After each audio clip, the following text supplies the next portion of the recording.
lieutenant se lève et se rapproche de son équipe, certainement pour élaborer la stratégie des minutes qui vont suivre. La journaliste en profite pour envoyer un message à ses employeurs potentiels, pour essayer de gagner sa vie et de gagner en autorité. Ici Stella, je suis sur une enquête qui pourrait vous intéresser. Je suis en train de suivre un groupe impliqué dans un mouvement qui a l'air de déplaire à la pieuvre, qui cherche à les neutraliser.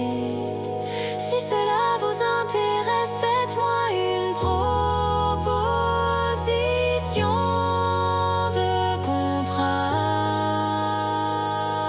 À bientôt Stella.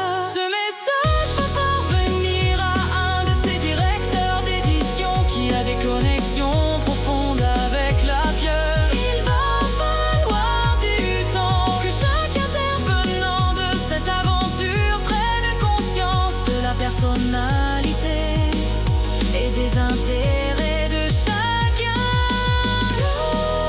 Le temps est un formateur, un initiateur, un effaceur, un guérisseur. Il est aujourd'hui une dimension malléable par les différents ponts de la technologie. Il fut un temps où il fallait plusieurs semaines pour contacter une personne à l'autre bout de la terre. Aujourd'hui, c'est une question de secondes.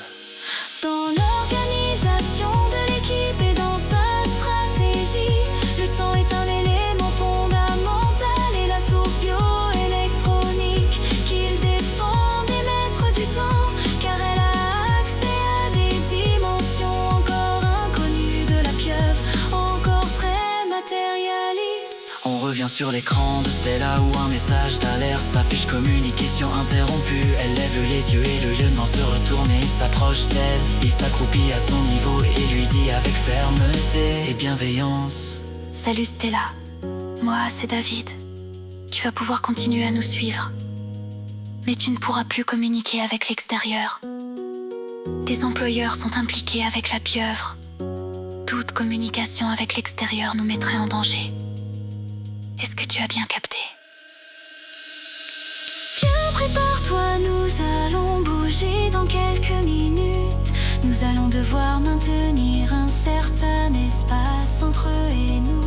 Alors que le métro s'arrête, ils se faufilent tous dans un escalier qui descend vers un parking où est monospace, les attends moteurs vrombissants.